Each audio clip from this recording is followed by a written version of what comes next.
a few of the people I've been asking recently,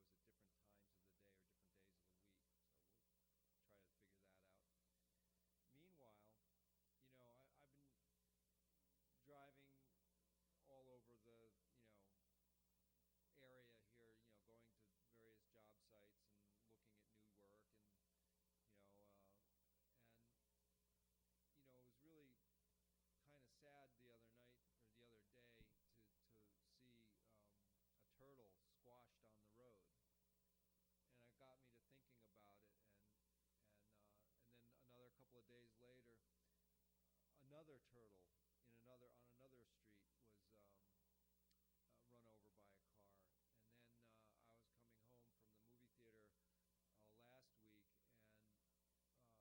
and I think I hit the last one of them.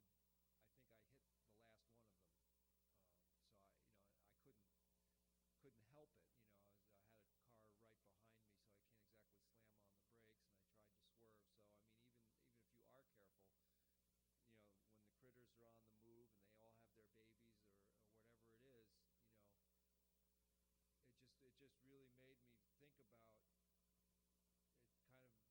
Kind of maybe worth dedicating a show to our animal friends, specifically because I touched on it a few weeks ago about this idea of the animals and plants, the fungi, and I was kind of focusing on fungi and plants and stuff, and a little bit as our neighbors, and that we share this world with such beautiful and wondrous and dangerous and awesome creatures, both microscopic and macroscopic. From bacteria to whales, we live in this fabulous place we call Earth, and seeing so many creatures getting hit by cars really made me think about how fast and in a hurry we all are, trying to make ends meet and pay our bills and do what we have to do to pay our cost of living. And in the cost of living there's death, as a price. and that's in a lot of that means a lot of things, in different ways. That thought, I used to argue with myself, what am I doing? I'm hurting myself to make a living. It doesn't make sense. I should be doing something to earn a living that's conductive to living instead, life supporting instead of life damaging. And that's what I kept thinking about with all these poor little creature beings being hit by cars. So, just as a thought, we all need to slow down a little bit, and see the world as our creature friends see the world. And that's why I'm really happy with this first picture that we're putting up tonight. So you're not just looking at my mug. We're looking at, the velvet deer. I put him on. No, we'll just stay with the deer. He's much more handsome than I am. Anyway, I like this photograph. It's not that it's, the best photograph in the world or perfectly in focus or anything like that. This deer came up to me almost as though it wanted me to take its picture, and it had an intimacy about it, a thought connection or something really moved me. And even though I had to grab the camera and get it out of its little case and then turn it on and all this stuff, he just waited until I got the picture. And his ears are all focused on me, and his velvet horns, it's that time of year that the horns are fuzzy, and in a few weeks' time, after the growth period is done of the antler, they scrape the velvet, which is a skin with fur. they actually scrape it off on trees and such to clean it off, because I guess it itches like mad, which is kind of a funny thought, to have horns that itch. But anyway, yeah. But I wanted y'all to sort of appreciate the attitude and expression and the eye contact that this deer made with me, and by extension into the camera and to you. And I feel like if there was a thought that we could say he was having, I feel there's a compassionate side to that face. He's really open and open and trusting, but more than that, he's making the effort to make contact. Like I said, I didn't go sneaking up on him. He kind of snuck up on me. And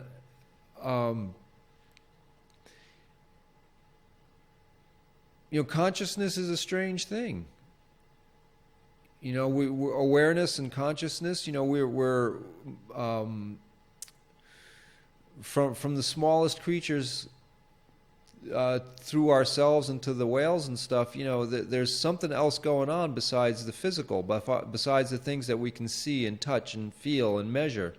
And that's the emotional and the intellectual processes. We can't see a thought so much as we can say, the creature itself, but we can feel something going on, on that way, not with our hands, but with perhaps our heart or our mind. We can feel things, and some people might call that intuition, or precognition, or things of that nature.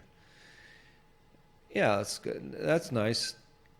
And so the commentary when I showed this photograph a few weeks ago was this male turkey had been challenging his own image in the shiny door of a car, and he was like, really, facing off with himself, and then he, kind of realized that the girls were getting away, so he turned and decided that he would, chase his flock that he was enamored with, and there they all are marching away. But this is the kind of thing that is the stuff of life, and how different are we? Me as a man, and in those parts of my life when I was seeking a mate, I kind of relate to this here bird here, trying to, find somebody that'll put up with him, But that's sort of the where I was thinking about the past few days, is our connection and commonality with our world. And this picture here is again, it was just such a lovely juxtaposition of mama and baby, and just doing their things and looking off into the woods. She's scanning for danger, and her little let's see, what do they call those, foals? Fawn. Her little fawn there is tucked in between her legs. I mean, I just think that's fabulous. I wish it was in better focus, but there it is. And you have the cycle of life, demonstrated here, where mama teaches the babies, and they're so dependent upon their adults of their species to guide them and protect them and show them the right things to eat and all of this kind of thing. But the other part of that is affection. In this effort for making a living, in the case of these creatures that I'm showing you tonight, these deer here are herbivores, except for when they're babies they drink milk, but they're herbivores, and you could say that they're largely non-violent unless they absolutely have to be. I know the males in rutting season will lock horns and fight for dominance for the mating rights and this kind of thing, but as far as making a living, they just go out and nibble on whatever's edible. And sometimes there's a lot to eat and they get fat, and sometimes there isn't. And they starve and become dinner for scavengers and hunters that take advantage of a weakened animal. But, our deer neighbors here, they're very peaceful creatures. They're very gentle creatures. And we have a lot to learn from them about that, about how, making a living and showing your children how to make a living in a balanced and nonviolent way. There's something to be said for that as a thought. And I always wondered about porcupines. They have an interesting qualities, and the particular elders that I learned quite a bit from they said that the porcupines, I don't have the native word, but they were called I think like a grounded bird or something in reference to birds, because they have quills, and those quills are like is armor. Certainly it's an armor, but they're very, very similar to feathers in their structure and in the way they grow. But they're not feathers, they're quills, and they do hurt if you get struck by one of them. Now, what I was real curious about with the porcupine is that they also roost in trees, much like birds. They climb. They're efficient climbers, and they are also I don't know if you can call them herbivores so much, because they pretty much eat trees. They're almost like a beaver with these fabulous teeth, and they will gnaw on your cabin and keep you up all night too, and that's really annoying. But they're out trying to make a living, and in this case, they like to chew on the wood of a tree. And you have a thought? Yeah, I was just curious. You were saying that they're important to the Native American Indians, and I'm thinking, what about the protective use of force? The quills, that they will let them fly if they're in danger, but probably otherwise they just go about their business. That's their protection from not being a meal. Well, yeah, and there is stories of porcupines throwing their quills at you, or sending them at you, and I don't think that's accurate. I don't think that's really kind of what happens. I think you actually really have to accost the animal, and the quill gets you by you going after it. So I know that they will, similar to a skunk, will get up on their front paws and sort of aim their armor at you, but they do not send their quills as darts, as far as I know. Oh, okay, I didn't know that. Yeah, no, that's a good thought, because it is a question that does come up, and the way that quills were harvested traditionally was with a rough fabric, and in more recent centuries, burlap was the fabric of choice, but any blanket will do, and they're very slow and kind of a loping little animal. They can run, but they generally don't run very fast. There's not too much that bothers them, to tell you the truth, not without great regret.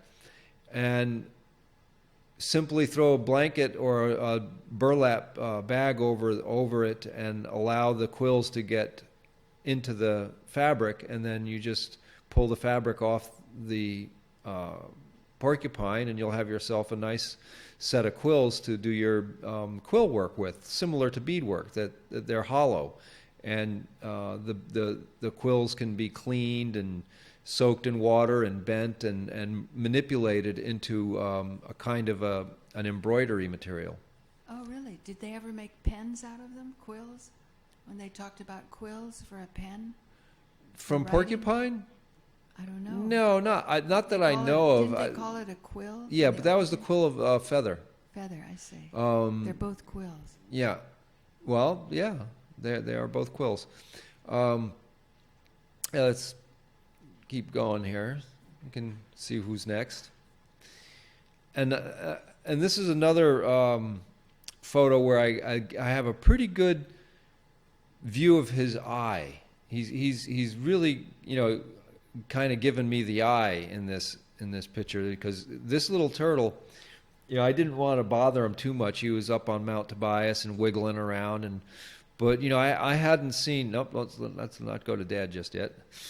I hadn't seen a box turtle in the wild really since I was a kid in Rockland County, and this was a real joy for me to see one of these fellows, because they're really they're almost like a tortoise. There's a very high shell, and they're really quite agile.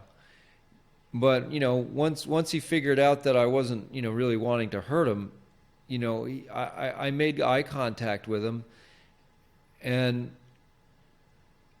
that's the kind of awareness that I'm talking about. These little fellows, they have their eggs to lay, and they frequently will cross the road to get from a place where maybe they're finding food and to another place that's more ideal for laying of eggs. And that's why the past few months has been really kind of tragic for me, because I know that all these turtles have been on the move. They've been crossing the roads all over the place, and I wanted to show this guy again tonight and talk about the animals, to really get you all out there to talk to each other about, hey, we need to slow down, for the creatures, for the animals. There's a lot of baby deer out there too, folks. I've been seeing a lot of them crossing the roads now, and I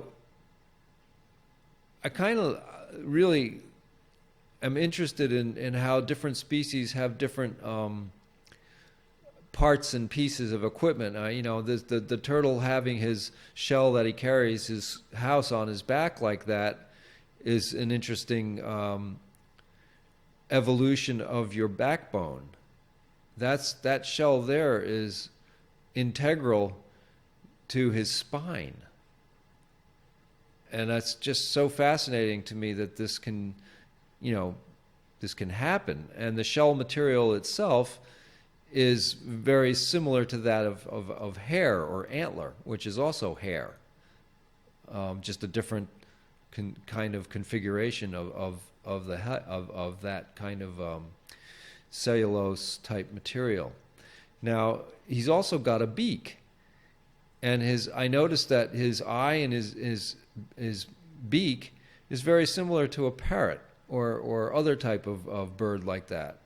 And again, they're pretty peaceful creatures, because they're opportunists and they're not really hunters. They don't really engage in a whole lot of violence, these turtles. So I kind of really appreciate how they were thought of as the teachers of the moral code of law, really, and how they are so well integrated into their environment that they don't need to make a house. They just simply carry it on their back. It's just, we used to say when we'd go camping, me and my friends, in high school and such, we'd go camping for a weekend, that you only want to carry in what you can carry out. So we'd always sort of had that consciousness of how much weight do you want to bring in with you, and we're not going to be leaving our bottles and cans and such behind. And that's a good thing to think about. I'm sharing this with you tonight because that's obviously a husky, and that's my dad, and that's really shortly before he passed away in the 1980s. And what I like about this picture is Queenie saved Dad's life probably on more than one occasion just by being with him, but he had a very bad heart attack at one point in the summer out there on the farm in Michigan. That's where that is. That's out in Michigan.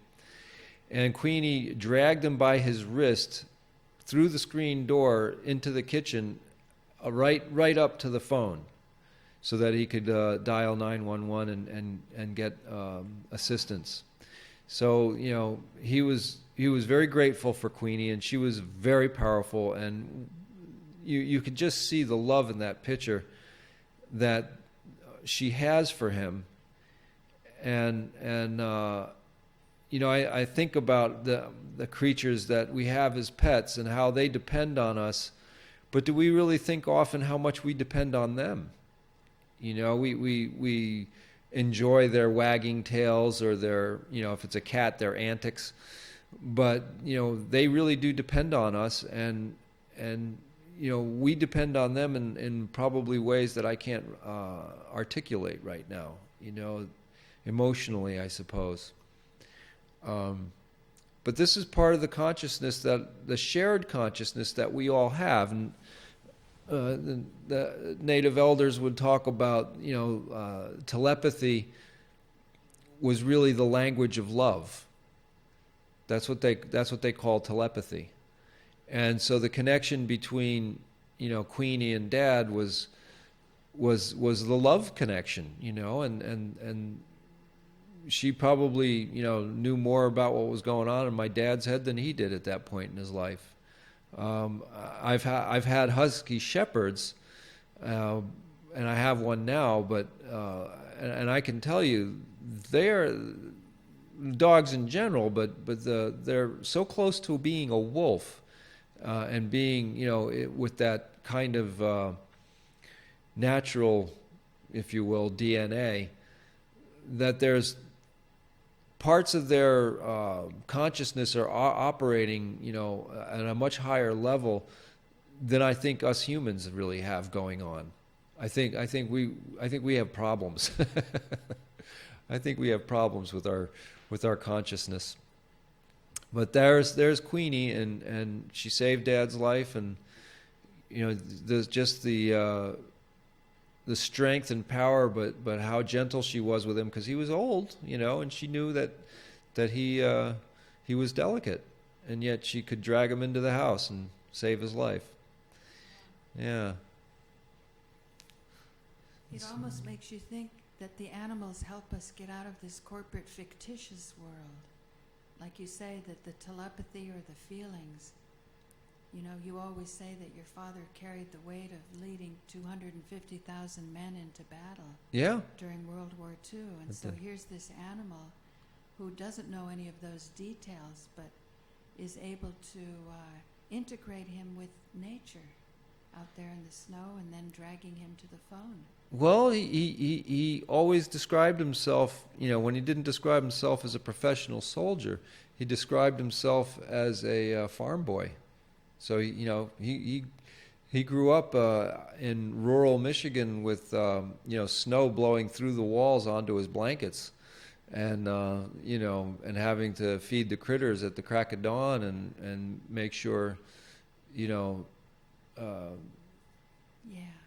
that whatever chores that he was assigned to were done before he could go to school. So that was, when you live that kind of right life with that kind of rigor, you appreciate these functions of nature. You notice them more because you're in it. I can remember how in tune with the changing seasons my dad was, though I didn't know him well. He was very astute with each season and what goes on, right? Really, even down to the week. When the ryegrass, the winter wheat gets planted, or when this gets planted, or when that gets harvested, or when this gets weeded, which was all the time. Right. Sure. So we can press on here. And I included that because that's mountain laurel, and we've just passed the mountain laurel season, and it's just such a beautiful flower that's native to our region that I just wanted to have a nice image for us to look at and get a nice feeling from.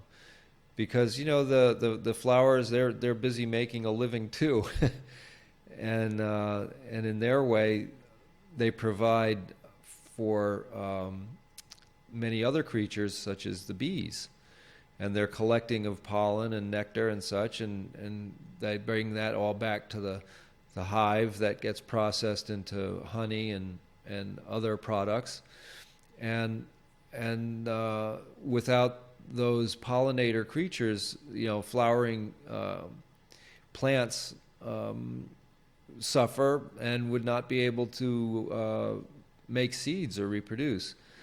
I'm not sure about the mountain laurel and exactly what. I don't think I've seen a mountain laurel seed, so I'm not sure how they propagate. But there's the flowers, and generally that is the idea.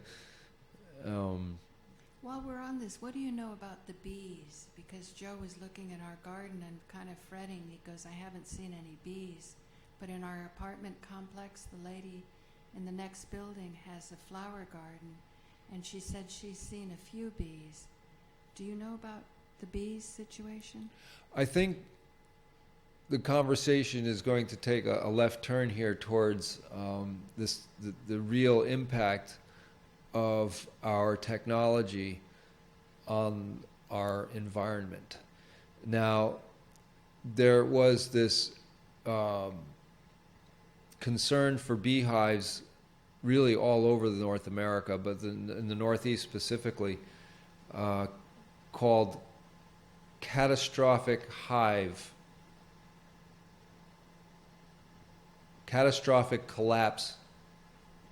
of the hive or something as a syndrome. There was some semi-fancy word for it. And let's see, I'm trying to remember it. But anyway, the idea of it is that something had been coming along and wiping out beehives, the commercial ones, the honeybees. And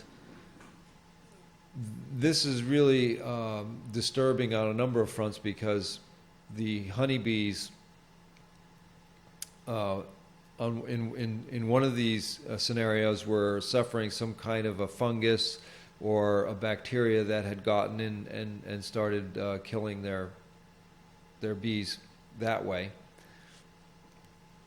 But then there is also the added difficulty of how bees communicate and how they navigate.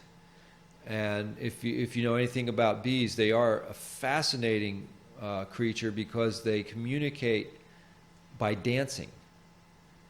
And how this works is quite interesting. And I'll get back to the problems with bees in a second, but I want to communicate this idea that what bees do, when the bees go out to seek pollen and nectar, they have to fly out and about, and eventually they'll see something, flowers, and specifically a type of light that is reflected from the flower, and it's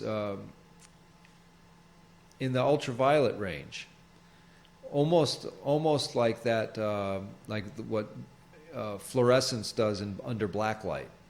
They get these signatures that indicate, oh, okay, here's a flower, and it might be one they're familiar with or whatever, and they fly into it, and they do their business of collecting the pollen, and by collecting the pollen, they're also redistributing pollen to the little follicles of the pistils of the flower.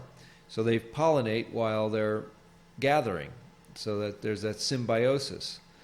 And so now that this bee has found a nice stash of flowers, it will remember how it got there and fly back to its hive, and then the other bees will come in and surround it and say, "Oh, nice catch! You got all this wonderful pollen and stuff. Where'd you get it?" And the bee will do a dance in and amongst all the other bees who are all right there with him, and by his movements, he will describe how far away and in what direction to go and find this patch of flowers. And once all of the bees have gotten their marching orders or their directions, off they go. And they remember what that little pattern was, and they use that as a map and as a guidance system to find the flower.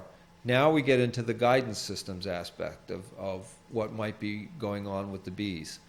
In addition to the fungus and bacterial issues that have been striking the bees, we also have contamination because of the GMO crops and the particular kinds of insecticides that are being used, which are less and less things that are sprayed onto the plants and more chemicals that are engineered into the DNA, and then eventually, the expression of that DNA into the pollen, and that as well as the rest of the plant. So you're getting these very powerful insecticides as a DNA construct in the pollen, and that the bees could be, gathering this business and bringing it back to the hive, and they process it into their food and find themselves, getting poisoned. So that's another aspect of why the beehives are collapsing. And then the last idea here is all of the microwave signals or frequencies being broadcast. Now, it's well documented, well understood that birds have a directional system or a navigational system in their brains with a little bit of iron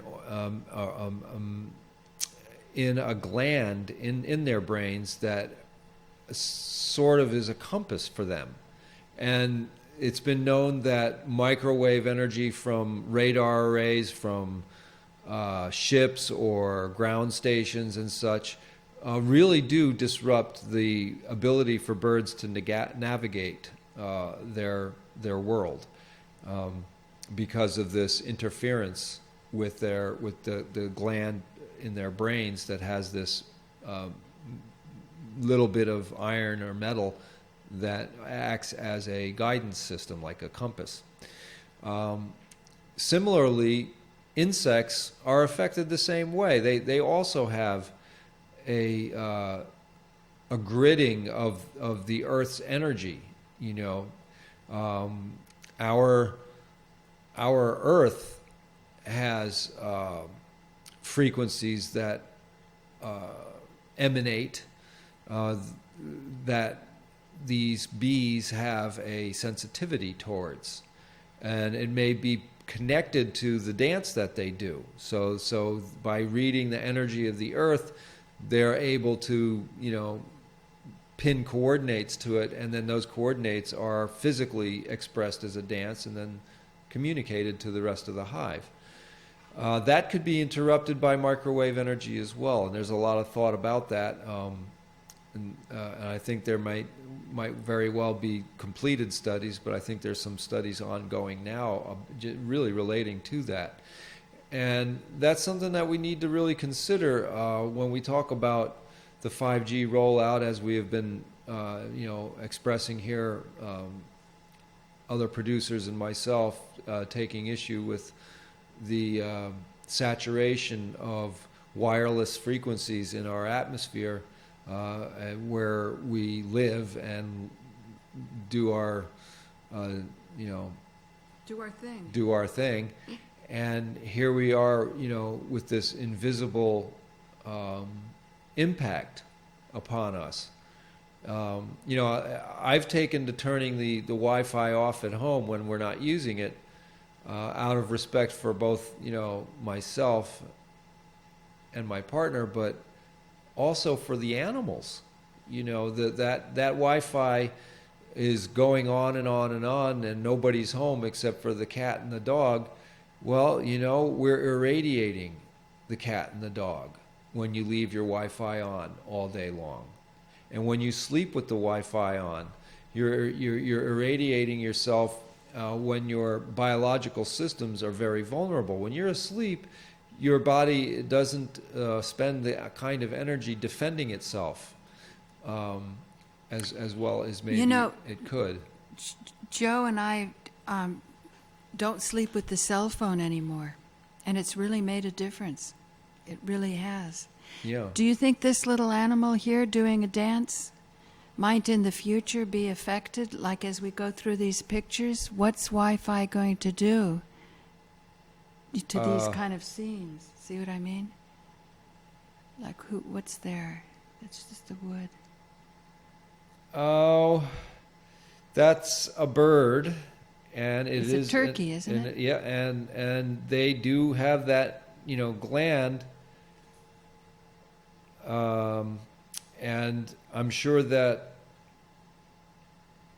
as much of a success story, the comeback of the wild turkey is,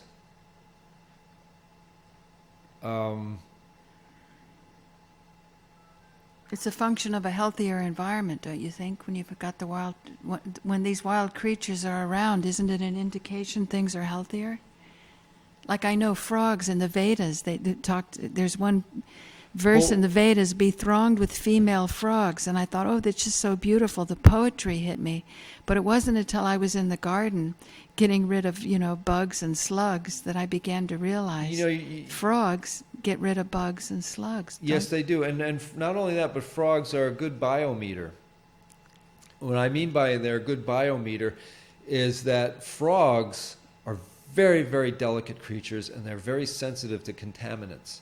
And if there's badness in the water, it'll kill them. Mm-hmm. And they'll avoid it.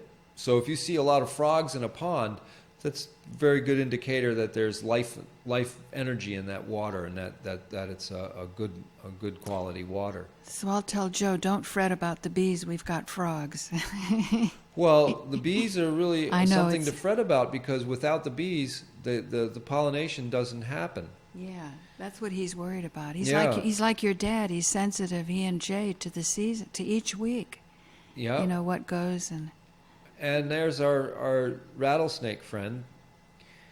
And oh, yeah, he's Archie. now this particular creature, you know, I get pretty close to him for some of these photographs. And what I love about the rattlesnake is how he blends into our environment so well.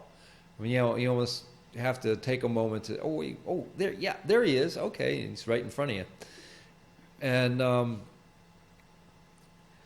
what's interesting about, you know, snakes in general is, you know, that we talk about the Kundalini energy coming up the spine, and they were revered. All the reptiles were revered by a lot of cultures because it was recognized that they have this long spinal cord, and that is really kind of connected to the brain in a significant way, as almost like it's like another extension of the brain in the hardware department, you know, and so consciousness is cycling, you know, all through that creature's, you know, spine. So snakes are interesting in that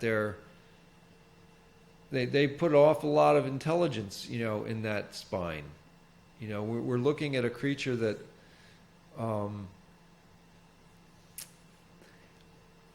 this snake particular, you know, knows me.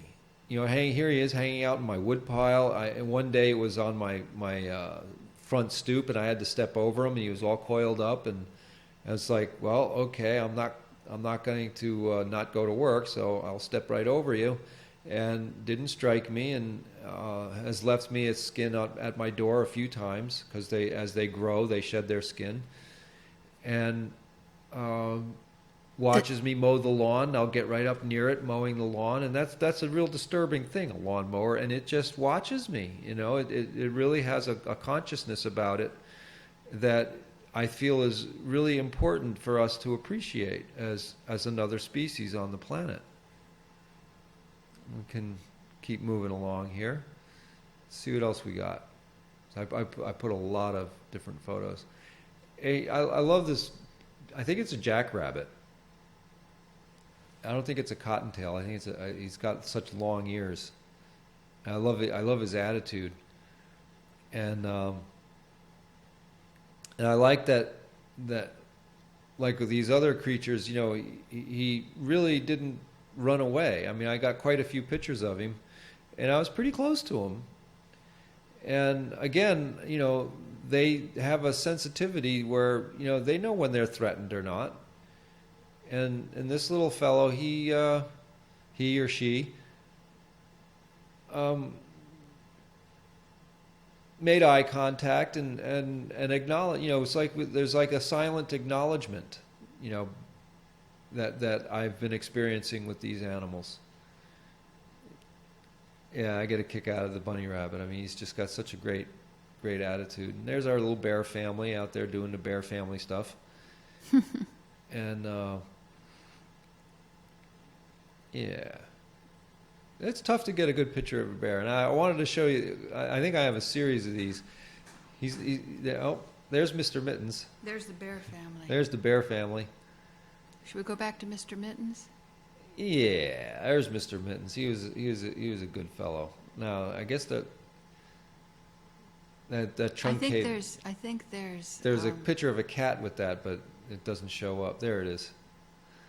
These are my pets from the past. Now the black and white fellow up on the top half there, that's Spike, and Spike was the smartest cat I've ever met. And when you think that cats or dogs don't have the same kind of intelligence a human does, I'm going to tell you a quick story, and this is a true story. Now, it was my first real renovation job I had in Connecticut, and Matt Collins, said, well, how about, you live on site, pay you $6 an hour, and that way, you don't have to be driving all over the county to get here. And I said, okay, great. So I lived on site, and Matt was always renovating, 3 different sections of the house at any given moment. So the comfy chair, his favorite chair, would get moved around from room to room and follow the TV where that got moved. And so when I moved in, we were working on one end of the house, and where this is an old 1650 salt box colonial house, 1646. It's the oldest standing colonial house left in Connecticut, actually, called the Sandmeyer House. Anyway, he had acquired it, and he's allergic to cats. And there's Spike with me, right? And I'm off working on taking something apart in one of the other rooms, and I hear, Matt say, George, can I speak to you for a minute? And I said, sure, Matt. And I come over, and he's standing over his favorite chair, and there's, Spike curled up on his seat. And he goes, he's got to go. This is unacceptable. I'm allergic to cats, and this is my chair. And I said, well, oh, gee, gosh, sorry about that. I didn't know, that this would be a problem. And he goes, unless he gets rid of the mice. Now, if your cat can deal with the mouse problem, because the mice are smart. After a while they figure out you're trapping them, so they avoid the traps. So he hadn't been able to get rid of the mice, and there were quite a few of them in this old house. And so he said if Spike would get rid of the mice, he can stay. I said, well, all right. So I go back to doing what I was doing, and eventually we close up for the day, and Matt settles in for the evening, and then eventually I go to bed. And the following morning, Matt was always up quite early. He starts roaring, my name, George, you gotta, come down here. You gotta see this. Okay, so I go downstairs, and he's standing on the threshold between the dining room where his chair was and the kitchen, and right on the saddle of the door is stacked like cordwood about 15 mice.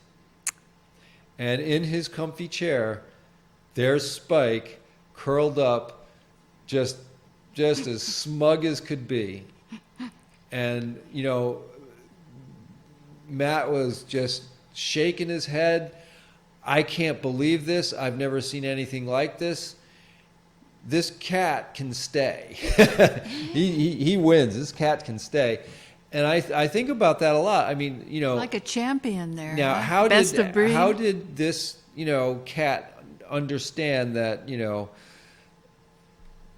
his future in that house depended on catching all these mice? And he was up all night catching mice. And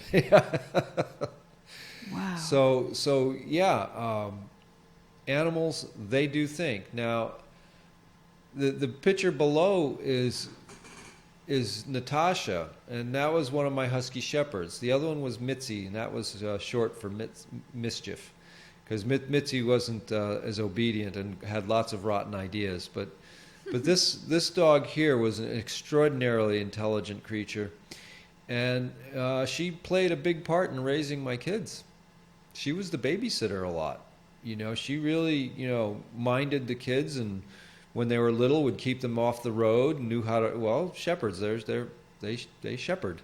And the kids and cats and chickens were all part of our crew. And Natasha there, just without any direction needed, knew that this was a real help for me, because I would be frequently taking trees or handling the horses or, any number of things when I was doing that stuff. And she was my extra pair of eyes and ears. And 17 years Wow. She stayed with me on this world, and shed more hair than any creature on the earth. I was always brushing hair off of this animal. I could have made wool and woven sweaters from it. But she looked a little bit like a collie, but it was husky shepherd, Siberian husky and German shepherd, half and half. And Maybe that's how collies came about. no, I don't know. They're very different Yeah. kind of a creature. Let's see what else we got. And there's our barred owl, and I told you a little bit of the story about him, and how over the past 6 years, about 2 years into my stay up on Mount Tobias, this fellow would fly from a tree branch on the left about a mile into the road. It's a 2-mile road.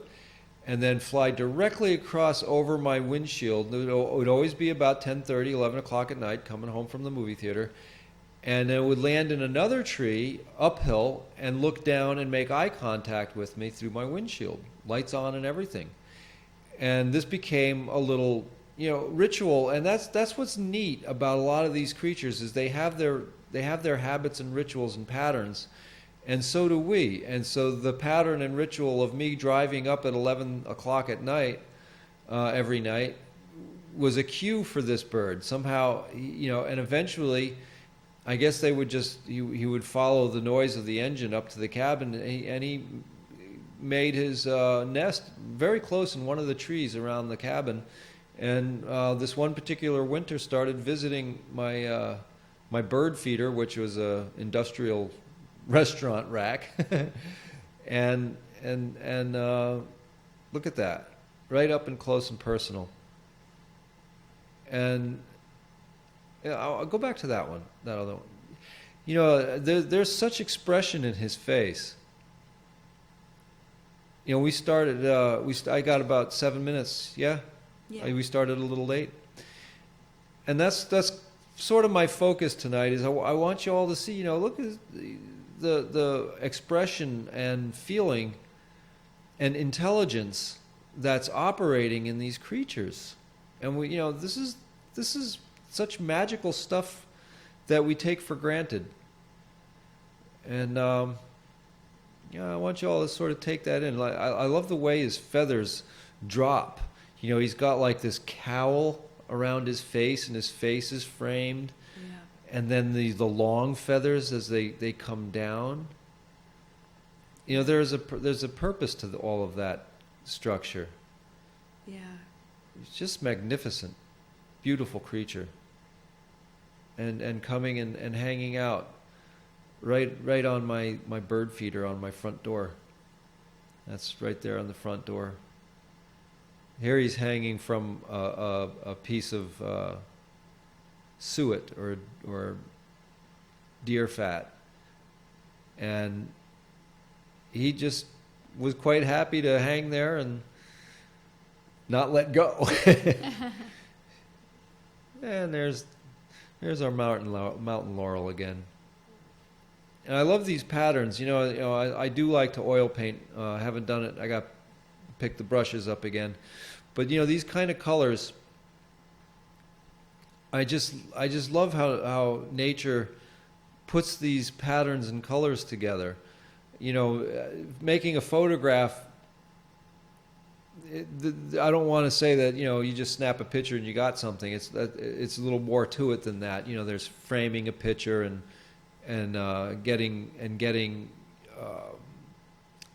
getting the form to be pleasant to the eye. I guess the aesthetics is what I'm looking for, and the aesthetic of the pink and white and green and dark green. What a beautiful combination of coloring. And then, then I come and I sit in front of a blank canvas and I make mud. I try to make beautiful colors, and working with pigment's not an easy thing. You have to really be careful with your pigments, because when you're adding actual minerals together, and they reduce light. It's color by reduction, blending colors by reduction. They call that, because you're reducing the light to different frequencies, given whatever the mineral is and the color that it gives you. Whereas when you're working with pure light, say like theater stage lighting and this kind of thing, you get your color blending by light addition. So you're adding, maybe a blue filter on left with a red filter on the right, and where the two meet, you're going to get a violet. You're going to get another frequency. As those two frequencies interact with each other, you get, the blending of it, another frequency. So can you do with color what you do with sound on the 5G rollout and the Wi-Fi? Can we learn from that? That's a really brilliant question. My intuition is saying yeah, because the light and sound really are part of the same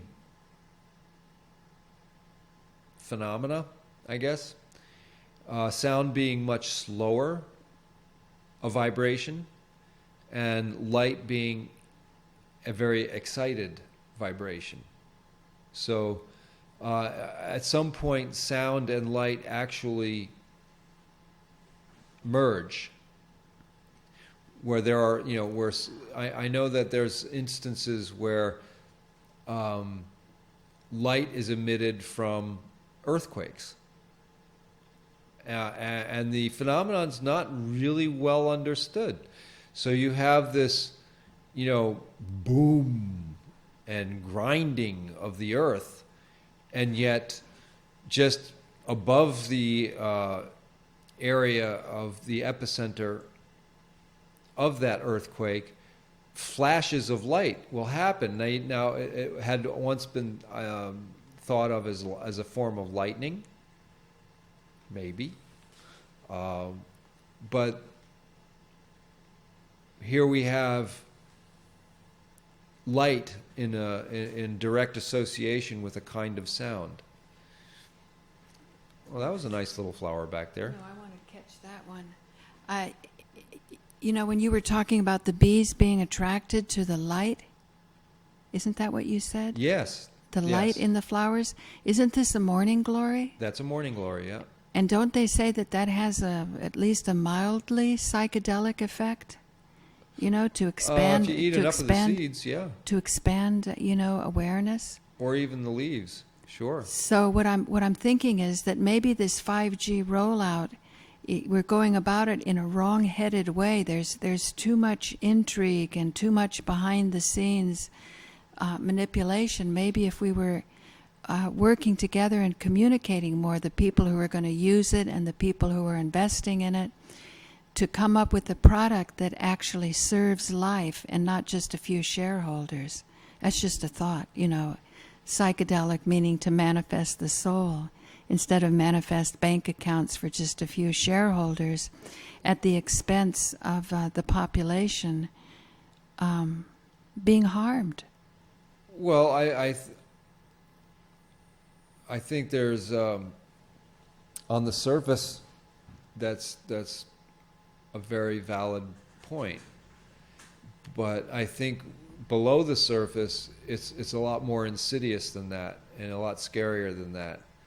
And oh look, it's ghosting up there on the Well, yeah, I'm starting to write letters to the CEO and figure out why the post office isn't serving it'd be them great right. if we could get some feedback. I think the from ghosting. y'all. I think you can count the ghosts, and you go 1G, 2G, and you get 5 ghosts if you look at it. Well, I don't mean to digress from that. I just happened to see the monitor. Yeah, but, yeah, okay. You know, the 5G rollout.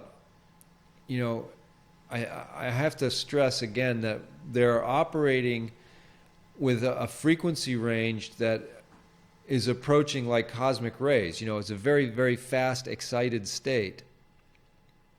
And when you put amplitude behind that, when you put energy behind that kind of vibration, it's toxic. You know, they know it's toxic. There's no question that they know that it's poisonous. So I have to question, well, why use it if it's so poisonous unless they want to poison us? I mean, there's no... Beating around the bush. There's no good answer.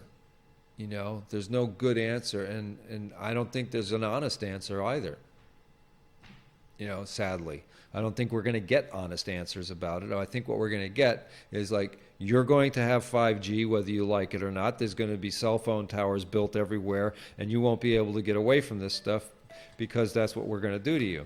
And now we have the phone ringing, and I think we can pick the lock. Should we say goodnight and go on to the next show? We're going to say goodnight, folks, and thanks for watching Conant Show. This is Conant Show 41. Thank you, Paula Gloria Barton, and keep